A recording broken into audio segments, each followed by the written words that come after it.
Hi అండి, అందరికీ నమస్కారం అండి. ఫ్రెండ్స్, మనకి ఇప్పుడిప్పుడే మరొక ముఖ్యమైన అప్డేట్ అయితే రావడం జరిగిందండి. అదేమిటంటే ఏపీలో పెన్షన్దారులకు ముఖ్య ప్రకటన అంటూ ఇప్పుడే మనకొక అప్డేట్ అయితే వచ్చిందండి పెన్షన్దారులకు సంబంధించి. అయితే ఇందుకు సంబంధించిన పూర్తి వివరాలు అయితే మన వీడియోలో తెలుసుకుందామండి. ఆ ముఖ్య ప్రకటన ఏంటనేది వీడియో మాత్రం ఎక్కడ స్కిప్ చేయకుండా చూడండి ఫ్రెండ్స్. అప్పుడే మనకి పూర్తి సమాచారం అయితే తెలుస్తుంది. ఇక లేట్ చేయకుండా వివరాల్లోకి వెళ్ళిపోదాము. ఇక్కడైతే చూడండి ఫ్రెండ్స్, ఆంధ్రప్రదేశ్లోనే పెన్షన్దారులకు బిగ్ అలర్ట్. జూన్ 1వ తేదీన లబ్ధిదారులకు పంపిణీ చేయాల్సిన సామాజిక భద్రత పెన్షన్ల సొమ్మును ప్రభుత్వం విడుదల చేసింది.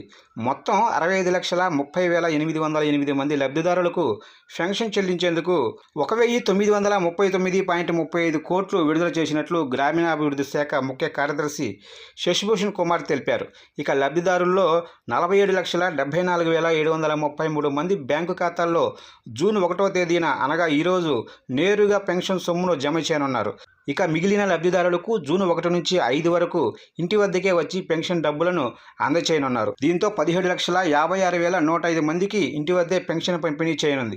ఇక పెన్షన్ పంపిణీలో ఎన్నికల నియమావళి పాటించాలని గ్రామీణాభివృద్ధి శాఖ ముఖ్య కార్యదర్శి శశిభూషణ్ కుమార్ కలెక్టర్లను ఆదేశించారు.